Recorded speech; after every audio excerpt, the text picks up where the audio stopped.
Welcome to our video series. Today we are handling a question on forces.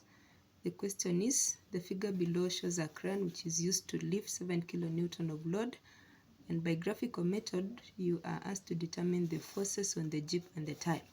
So in examination of our diagram, we have the tie, the jeep is located here, and the load.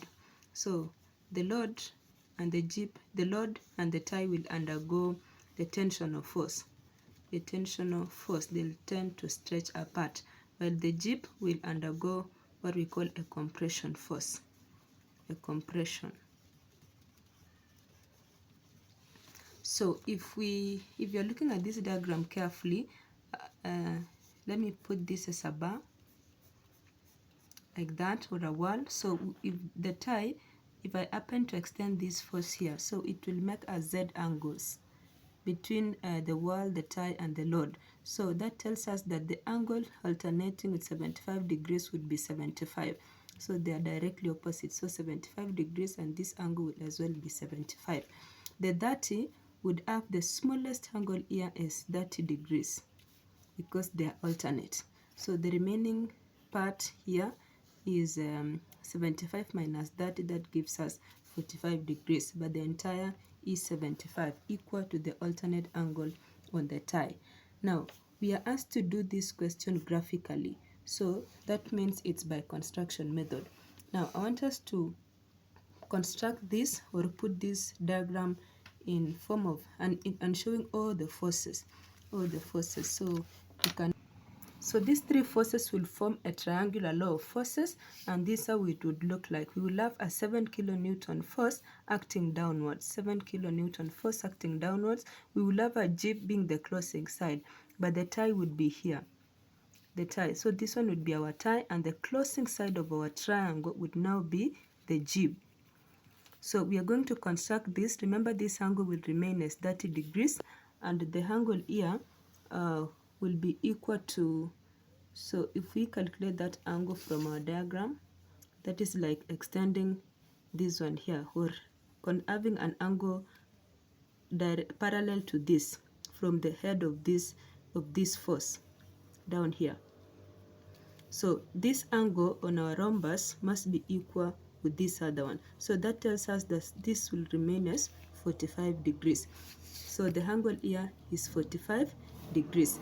And that translates this to 180 minus 75 degrees, and that gives us 105. 105. But remember, the jeep will form the closing side. Now let's draw it. I'm going to show us a very simple way of drawing that. So from a point, we draw a space diagram. Space diagram. So from a point, let's show all the forces. So we have the first force, which is 30 degrees. So my 30 degrees would be here. The next one is 45 or 75 from that. So from 0 to 75 degrees. So from that point, just draw those forces. That is for the 30.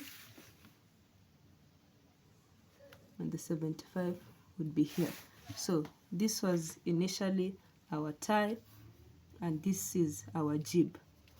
So the load 7 kilonewton force is here. 30 degrees, 45 degrees. This one is acting to this direction, and that one to that particular direction. This one is acting downwards. Now we're going to draw now this one onto scale. So we're going to repeat the same procedure just to have a look at that carefully. So from a point, remember it's 7 kilonewton force. So that is my 7. Remember, I'm picking it. So if it's 7, then from 0 to 7, so my point O would be here. So this would be the tail of my 7 kilonewton force. So this 7 kilonewtons from the scale. So I'm using my scale. My scale as 1 to 1. That is 1 centimeter to represent 1 kilonewton. 1 centimeter to represent 1 kilonewton. Now from the nose of this vector, we're going to draw, the nose is here. From the nose of this vector, we want to draw the tie because it will we'll have a tie down here from this diagram that I showed us initially. The tie would be here. So that means we are going to simply to transfer this force here. We create a force parallel to this passing from this end. So if you now to transfer forces, I'll make this one a bit clearer. So like that, to the north of this other vector.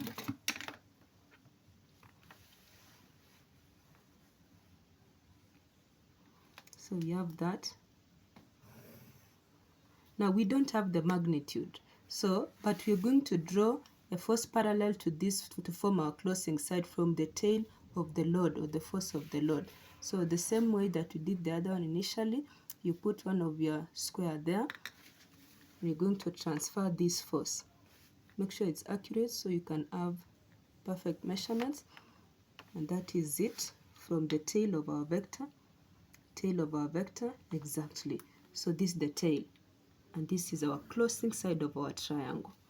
Closing side of our triangle. Now this would now be the jib. This would be the tie up to here. To that point, the jib would be the closing side, and this one is facing downwards. Now you can now pick your ruler and begin to measure and use the scale and get the magnitude as you are asked in the question. So from point 0 for my tie, I'm having 5 centimeters. 5 centimeters. So the tie, let me just indicate it, that the tie is 5 centimeters, and we had our scale 1 centimeter to represent 1 kilonewton. So for the 5 centimeter, that will give us 5 kilonewtons. So this is the magnitude of the tie. For the jib, from point 0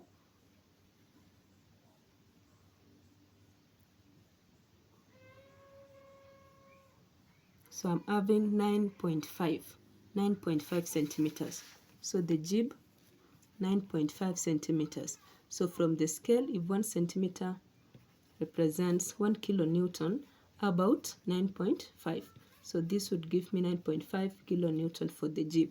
So we are already done with our question, and we are having the magnitude of the jib as 9.5 kilonewtons, and magnitude of the tie, the force of the tie, is 5 kilonewtons.